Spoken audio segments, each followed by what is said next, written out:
বর্তমান সময়ে যে পরিমাণ গরম পড়ছে তাতে মনে হয় কলিজা ঠান্ডা করা কোনো কিছু বানিয়ে খেতে হবে। তাই তো আমি আজকে নিয়ে এসেছি কলিজা ঠান্ডা করা একটি শরবত। আপনারা যদি বাসায় এই কলিজা ঠান্ডা করা শরবতটি একবার বানিয়ে খান, আশা করছি আপনাদের কলিজা একদম ঠান্ডা হয়ে যাবে। তো চলুন কথা না বাড়িয়ে আমরা মূল রেসিপিতে চলে যাই। ফার্স্টে আমি এখানে 4টা আম নিয়ে নিচ্ছি। আজকে যেহেতু আমি কাঁচা আমের শরবত বানাবো, আজকের আমগুলো একদম টাটকা, কারণ বাবা পরিচিত একটা লোকের কাছ থেকে এই আমগুলো কিনে নিয়েছে, মানে ওনার গাছ থেকে একদম পেরে দিয়েছে টাটকা আম। এরপর আমি এগুলোকে ভালো করে ছিলে নেব। তো এখানে আমি ভালো করে একদম তাড়াহুড়া করে ছিলে নিয়েছি, আর ফোনের স্পিডটা একটু বাড়িয়ে দিয়েছিলাম যাতে দেখা যায় অনেক স্পিডে কাটা হচ্ছে। আপনারা কি দেখতে পাচ্ছেন আমি কত তাড়াতাড়ি সুন্দর করে আমটাকে ছিলে নিয়েছি। আর এখানে আমার বোন হচ্ছে বটি দিয়ে আম ছিলে নিচ্ছিল। এখন আমি একটা ম্যাজিক দেখাবো, ম্যাজিক। আর আমি ম্যাজিক করে দেখেন আমগুলোকে একদম ক্লিন করে নিয়েছি, আর এগুলাকে ভালো করে ছোট ছোট করে আমি কেটে নিব। এখানে টুকরো করে নিতে পারতাম, কিন্তু আমার কাছে মনে হয় এরকম পাতলা পাতলা করে নিলে মনে হয় ব্লেন্ডারে ভালো করে ব্লেন্ড হয়ে যাবে। তো আমি এখানে পাতলা পাতলা করে কেটে নিচ্ছিলাম। আপনারা চাইলে ছোট ছোট টুকরা করতে পারেন, পুরোটা আপনাদের উপর ডিপেন্ড করে। তো আমি এখানে একদম পাতলা পাতলা করে কেটে নিচ্ছিলাম, যেটাতে আম ছিলেছিলাম সেটাতেই করে নিচ্ছিলাম। ফোনের স্পিড বাড়িয়ে দিয়ে আমি এরকম তাড়াহুড়া করে কেটে নিচ্ছিলাম। আর দেখেন কি অবস্থা হয়ে গেছে, কোনো ব্যাপার না, আমি সবগুলোই করে নিয়েছিলাম। আর এখানে আমাদের যা যা লাগবে সবগুলো দেওয়া আছে। এখানে নিয়ে নিলাম গোলমরিচ আর জিরার গুঁড়া, শুকনা মরিচের গুঁড়া, বিট লবণ, চিনি, লেবু, আর হচ্ছে কাঁচামরিচ, ধনেপাতা।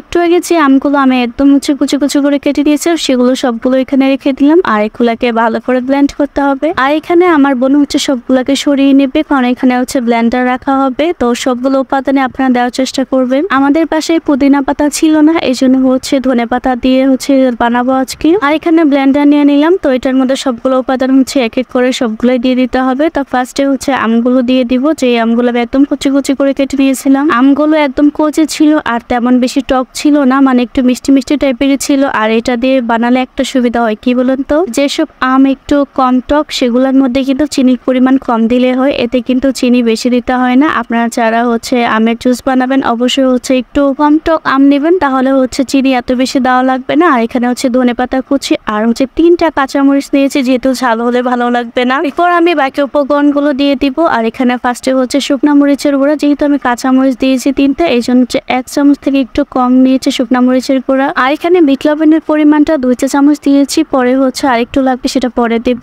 আর এখানে হচ্ছে নিলাম গোলমরিচ আর হচ্ছে জিরা গুঁড়া। প্রথমে জিরা আর হচ্ছে গোলমরিচ আমি একটু পরে ভেজে নিয়েছিলাম, দেন হচ্ছে এগুলাকে আমি হামানদিস্তার মতো পিষে নিয়েছিলাম। ফার্স্ট টাইম আমি আমের শরবত বানাচ্ছিলাম, আমি খুবই নার্ভাস ছিলাম যে মজা হবে কিনা সেটা জানি না। তারপরে হচ্ছে একটু মানে আত্মবিশ্বাস নিয়ে বানাচ্ছিলাম, জানি না খেতে কেমন হবে। তো অবশ্যই আমি রিভিউ দিব আপনাদেরকে, সবাই কি বলে সেটাও আপনাদেরকে জানাবো। তো চিনি দিয়ে দিলাম হাফ কাপের মতো। আমগুলো যেহেতু বেশি টক না, এই জন্য হচ্ছে চিনির পরিমাণটা কম দিয়েছি। আর একটু পরে আমি আবারও চিনি এড করবো। তো এখানে ব্লেন্ডার সুন্দর করে ব্লেন্ড হয়ে যাচ্ছে, আর দেখতেই কত সুন্দর লাগছে তাই না। ধনেপাতা দেওয়ার কারণে এটার কালারটা অনেক বেশি সুন্দর এসেছে, আমার কাছে তো খুবই ভালো লাগছে। আর দেখেন একদম শিশির জমে গেছে, কারণ এটার মধ্যে আমি একদম ঠান্ডা পানি ইউজ করেছিলাম। ঠান্ডা ঠান্ডা পানি দিয়ে ঠান্ডা ঠান্ডা শরবত কেমন হবে বলুন তো। ব্লেন্ড করার সময় আমার হাত একদম ঠান্ডা হয়ে গেছিল, কারণ যেহেতু অনেক ঠান্ডা পানি দিয়েছি। দেখতে পেরেছেন কালারটা কতটা সুন্দর হয়েছে আর ভালো করে ব্লেন্ড হয়ে গেছে। এবার আমি এগুলাকে ঢেলে নিব। এটা হচ্ছে আমি পরের বার যখন আবার হচ্ছে ব্লেন্ড করেছিলাম তখন। আর দেখুন আমি ম্যাজিক করে সুন্দর করে আপনাদের কাছে পরিবেশন করে নিয়ে আসবো।